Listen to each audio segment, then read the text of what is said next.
자, 오늘 우리에게 주시는 하나님의 말씀은 사도행전 16장 1절부터 5절까지 말씀입니다. 우리 한 절씩 교독합니다. 바울이 더베와 루스드라에도 이름에 거기 디모데라 하는 제자가 있으니 그 어머니는 믿는 유대 여자요 아버지는 헬라인이라. 디모데는 루스드라와 이고니온에 있는 형제들의 참 받는 자니 바울이 그를 데리고 떠나고자 할새 그 지역에 있는 유대인으로 말미암아 그를 데려다가 할례를 행하니 이는 그 사람들이 그의 아버지는 헬라인인 줄 다 알미러라. 여러 성으로 다녀갈 때에 예루살렘에 있는 사도와 장로들이 작정한 규례를 그들에게 주어 지키게 하니 함께 옵니다.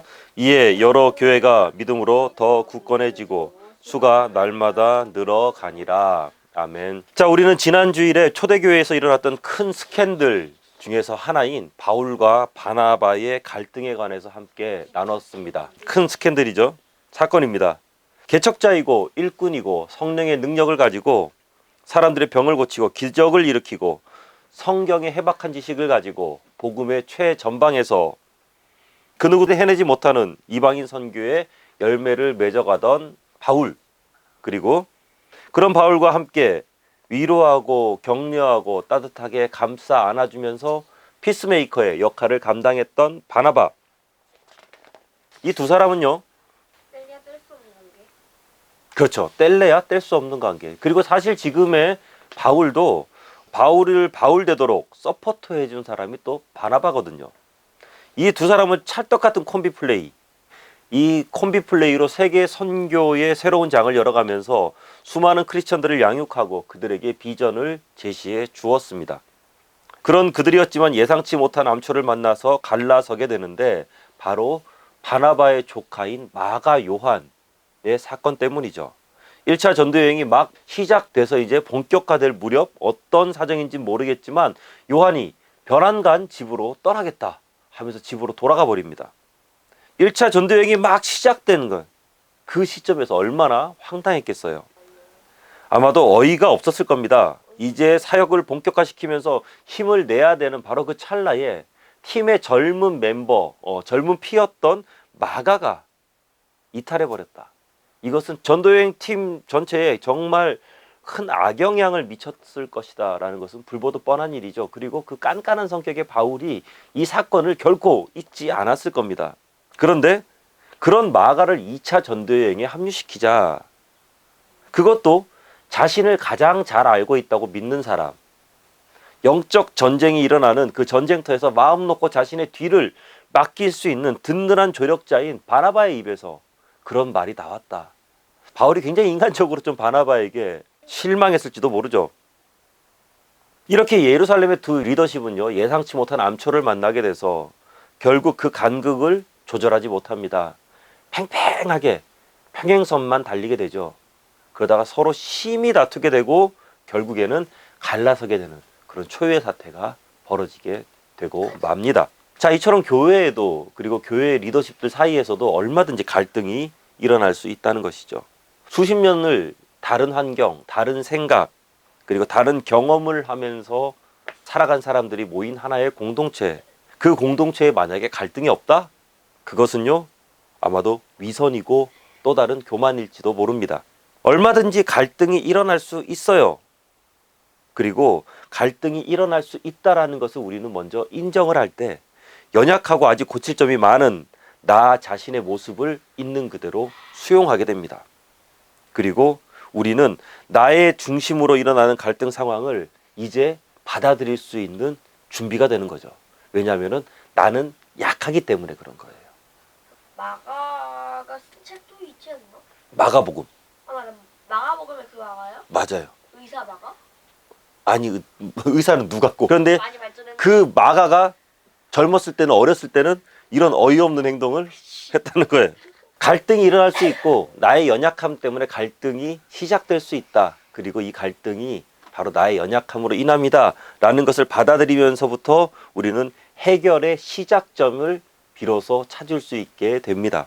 나는 나약하니까, 나는 고칠 점이 너무나도 많으니까 성령께서 능력 주시고 예수님의 사랑이 충만해지도록 기도할 때 하나님의 은혜가 나에게만 내려지는 것이 아니라 나를 통해서 주변 사람들에게 이렇게 흘러가도록 바랄 때 우리는 비로소 갈등 해결의 시작점에 설 수 있게 됩니다.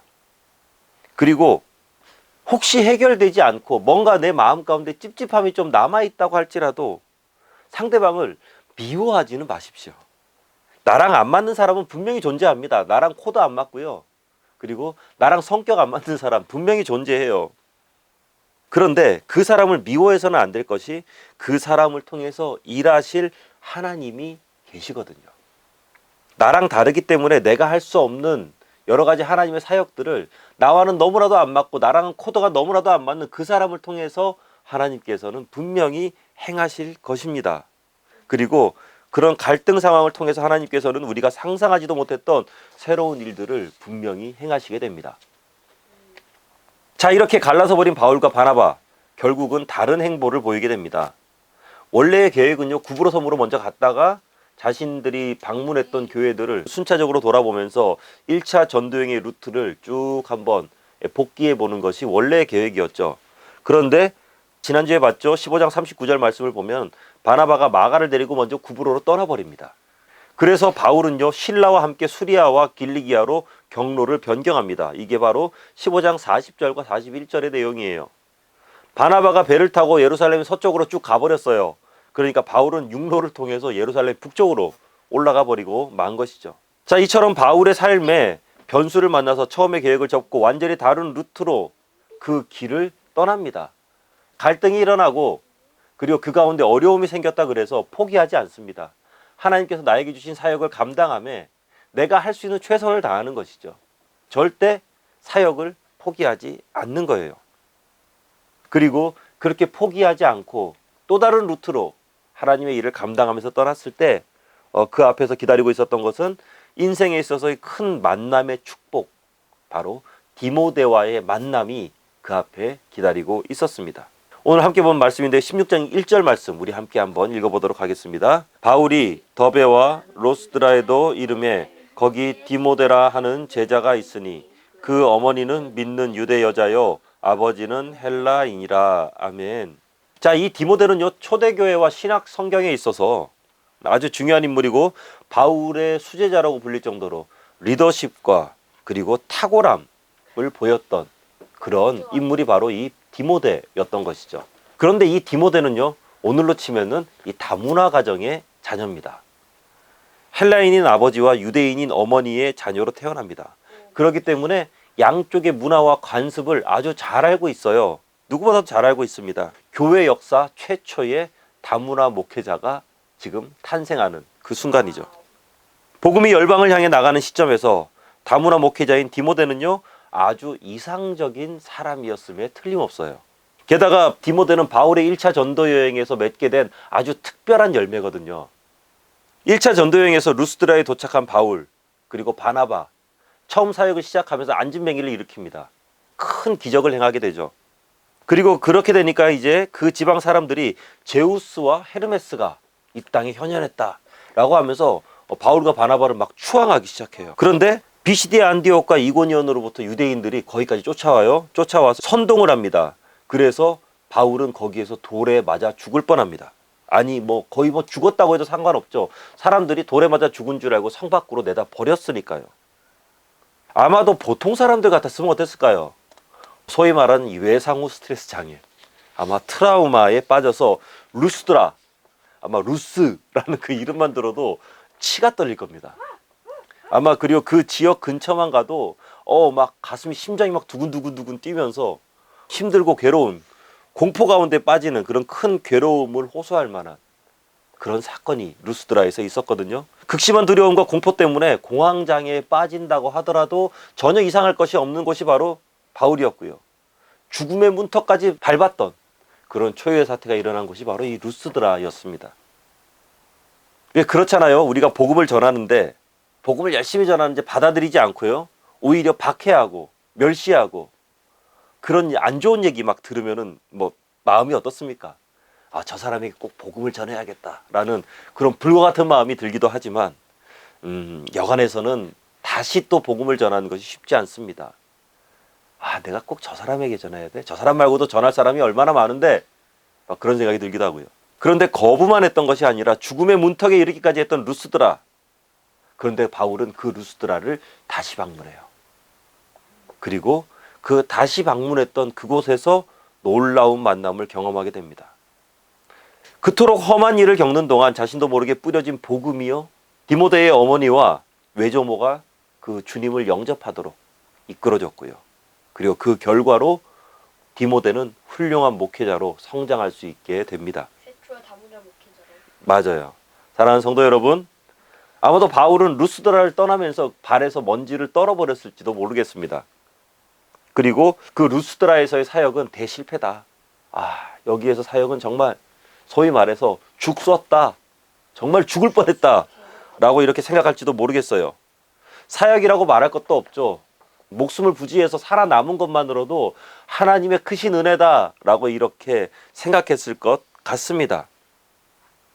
하지만 그곳에 뿌려진 복음의 씨앗은 아무런 반응도 일으킬 것만 같지 않았던 그 루스드라 사람들, 그 완악한 땅에 디모데라는 걸출한 목회자를 배출해내는 원동력이 되었다라는 것이죠. 그리고 사울과 바나바의 충돌과 반목은요, 전혀 예측할 수 없었던 큰 사고였습니다. 그리고 루스드라에서 일어났던 일, 저주와도 같은, 세상 사람들이 보기에는 철저히 실패한 그 장소가 루스드라. 하지만 행선지를 루스드라로 바꾸게 된 것. 그리고 그곳에서 우연히 디모데를 만나게 된 것. 그리고 그 실패한 줄만 알았던 그 땅 가운데서 이미 복음의 씨앗이 뿌려져서 그렇게 엄청난 목회자가, 걸출한 목회자가 예비되어 있었던 것. 이 모든 것들은요, 우연을 가장하고 사고를 가장한 하나님의 은혜요, 예비된 축복이었던 것이죠. 어떤 상황에서도 절망하지 말고 낙담할 필요가 우리는 없습니다. 우리가 묵묵히 하나님의 길을 걷고 나에게 주어진 사역을 어떤 상황이 휘둘리지 않고 감당해낼 때 그곳에서는 분명히 하나님의 은혜가 기다리고 있습니다. 우리가 알지 못하는, 그 누구도 예상하지 못하는 하나님의 히든카드가 그곳 가운데 숨겨져 있다는 것입니다. 복음을 전하는 그곳에 저와 여러분을 위한 하나님의 은혜와 축복이 기다리고 있는 줄로 믿으시기 바랍니다. 자, 이렇게 디모데와 만난 바울이 선교여행을 떠나려고 합니다. 선교여행을 이제 디모데를 데리고 본격적인 선교여행을 또 이제 떠나려고 하는데 바울이 아주 이상한 행동을 합니다. 바로 디모데에게 할례를 주는 건데요. 우리 16장 3절 말씀 함께 한번 읽어보겠습니다. 시작. 바울이 그를 데리고 떠나고자 할새 그 지역에 있는 유대인으로 말미암아 그를 데려다가 할례를 행하니 이는 그 사람들이 그의 아버지는 헬라인인 줄 다 알미러라. 아멘. 자, 몇 년 전에 바울은요, 기독교 최초의 종교회의였던 예루살렘 공회, 그 예루살렘 종교회의에서 이방인에게 할례를 줄 것인가 말 것인가에 대해서 공방을 벌일 때요, 유대율법주의자들과 철저한 공방과 설전을 벌였었죠. 요지는 그거죠. 우리는 자유인인데 왜 할례를 강요하느냐. 바로 바울의 요지는 그거였습니다. 결국 이방인의 할례는 구원과 무관하다라는 그런 결과를 낳게 되었고요. 그 모든 결과를 이끌어내는데 결정적인 역할을 한 사람이 바로 바울이었죠. 그런데 본격적인 전도여행을 시작하기 전에 반대로 다문화 목회자였던 디모데에게 할례를 주었다.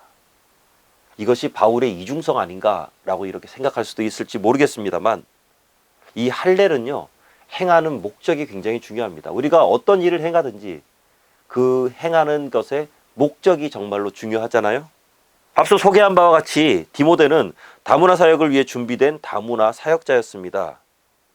그렇기 때문에 디모데는요, 유대인을 만나도 당당하게 복음을 전해야 됐고 이방인을 만나도 당당하게 복음을 전해야 됐어요. 그렇기 때문에 유대인 앞에서 당당하게 서야 되고요, 이방인들 앞에서도 그들의 문화와 관습으로 설 수 있는, 복음을 전하는 사람이 되어야만 했던 것이죠. 이방인을 향해서는 준비가 되었습니다. 그런데 유대인을 향해서는 아직 준비가 조금 덜 되었던 것이죠. 율법주의자들이 할례를 강조할 때 반대했던 이유는 이것이 구원과 무관하다는 것을 알리기 위함이었다면, 디모데에게 할례를 행한 것은 복음의 문이 열리는 것에 방해가 될 만한 것들은 사전에 싹 다 제거해버리자라는 것이 바울의 의도였던 거죠.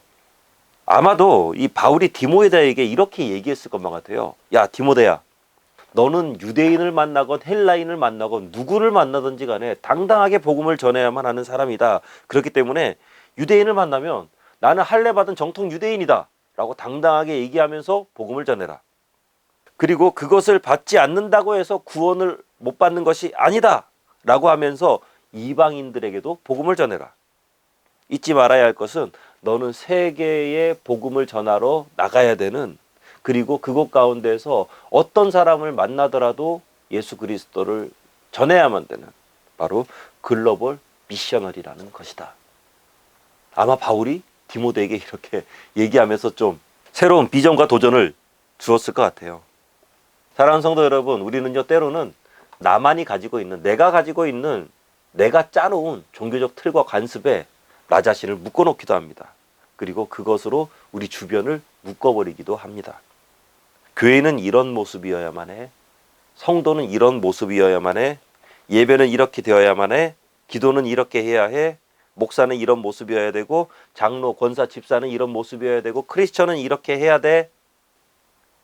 그런데 이것이 틀리고 잘못됐다, 이것을 무조건 고쳐야 된다, 이것을 무조건 버려야 된다, 그런 것이 아니에요. 그런 기준이 우리에게 반드시 필요합니다. 그리고 그것이 반드시 필요할 때가 우리에게 분명히 있습니다. 그런데 놓치지 말아야 될 것은요, 그 기준에 복음이 들어가 있는가, 그 기준에 사랑이 들어가 있는가, 바로 이것이 정말 중요한 포인트예요. 그 안에 예수 그리스도가 있고 하나님을 사랑하고 이웃을 사랑하는 마음이 스며들어 있는가, 아니면 혹시 나는 나만의 기준을 다른 사람들에게 강요하고 있지는 않은가 라는 것이죠. 고린도전서 10장 말씀인데요, 유대인에게나 헬라인에게나 하나님의 교회에나 거치는 자가 되지 말고 나와 같이 모든 일에 모든 사람을 기쁘게 하여 자신의 유익을 구하지 아니하고 많은 사람의 유익을 구하여 그들로 구원을 받게 하라. 제가 이렇게 장년부에서 설교할 때는요, 그리고 주일 설교를 할 때는 이렇게 넥타이를 메고 이렇게 양복을 딱 이렇게 차려입고요. 그리고 사용하는 단어도 상당히 정제된 단어를 사용하려고 노력합니다. 그래서 청년부에서 설교하거나 아니면 더 낮은 중고등부, 또 어린아이를 대상으로 할 때는 또 다른 모습이 되어야만 하겠죠. 중요한 것은요, 저를 통해서 복음이 전파되어야만 한다는 것이죠. 그리고 그것에 걸림돌이 될 만한 것은 스스로 제거하고 그 문화에 스스로 녹아 들어갈 수 있어야만 한다는 것입니다.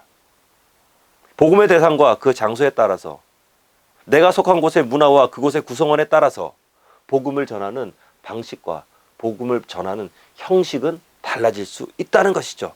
중요한 것은 그 안에 복음의 본질, 바로 예수 그리스도가 그 안에 온전히 들어있기만 하면 된다는 것입니다. 예수님을 가감없이 전하는 것이 중요한 것이지, 그것을 포장하는 문화나 관습은 중요하지 않은 거죠. 그것은 중요하지 않은 거죠.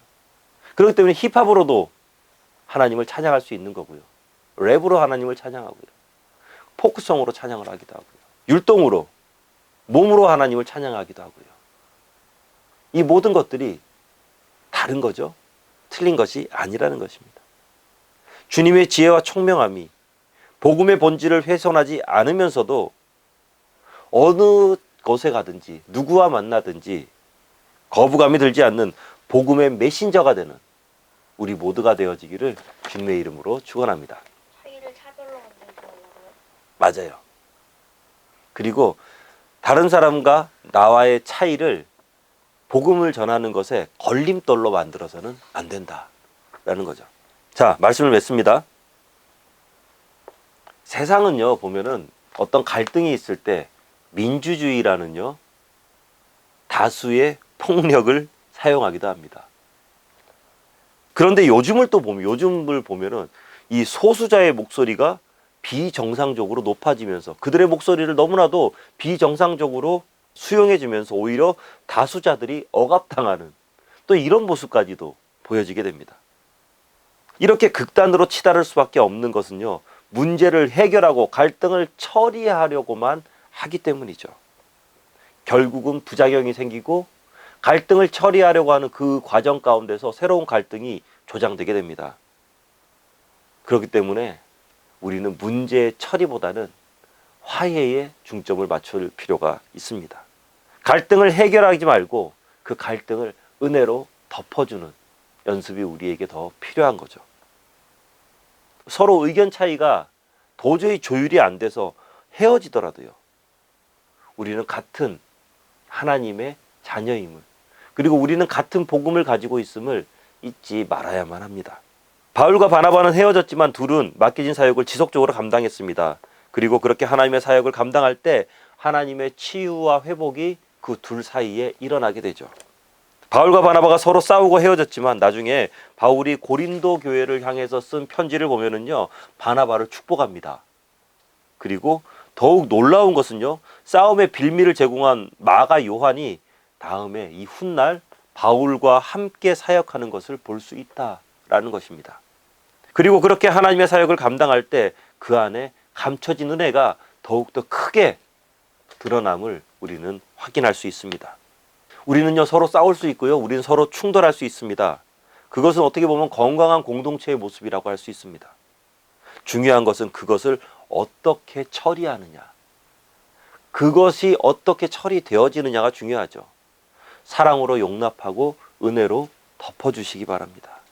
미워하고 저주하고 등 돌리며 헤어지지 마시고요, 서로를 축복해 주시고요, 그리고 맡겨진 사역을 끝까지 잘 감당하시기 바랍니다. 오늘은 주님의 부활을 기르는 부활주일입니다. 사망 권세를 이기신 주님은 모든 죄에서 자유를 선포하시고 하나님과 우리 사이에 화목을 이루어 주셨어요. 화평의 다리를 놓아 주셨습니다. 그 예수님을 믿고 따르는 우리 모두 하나님의 은혜와 사랑을 전하는 자들입니다.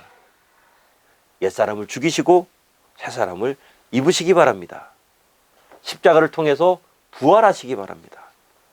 우리의 삶에 그리스도의 십자가가 세워지게 될 때에 모든 갈등은 사라지고 모든 어려움은 사라지고 우리를 통해서 나라와 민족과 열방이 변화되게 되는 놀라운 일이 펼쳐지게 될 것입니다. 기도하겠습니다. 은혜가 많으신 아버지 하나님, 갈등으로 인해서 그리고 사역지에서 겪었던 어려움으로 인해서 모든 것들이 끝날 것만 같고 그리고 모든 것들을 포기해야만 될 것 같은 그런 상황이었지만 그 어떠한 상황 가운데서도 하나님께서 맡겨주신 그 사명만은 놓치지 않으며 그 사명을 향해서 걸어가게 될 때에 놀라운 만남의 은혜와 축복과 그리고 그 이후에 일어나게 되는 놀라운 하나님의 은혜의 사역들을 우리는 바라보게 됩니다. 우리의 삶을 통해서 베풀고자 하시는 하나님의 은혜를 주님, 우리가 놓치지 않도록 하여 주시옵소서. 주님께서 맡겨주신 귀한 사역들 놓치지 않도록 하여 주시옵소서. 그리고 그 모든 사역들을 통해서 영광 받으실 하나님을 기대하도록 하여 주시옵소서. 예수님 이름으로 기도하옵나이다. 아멘.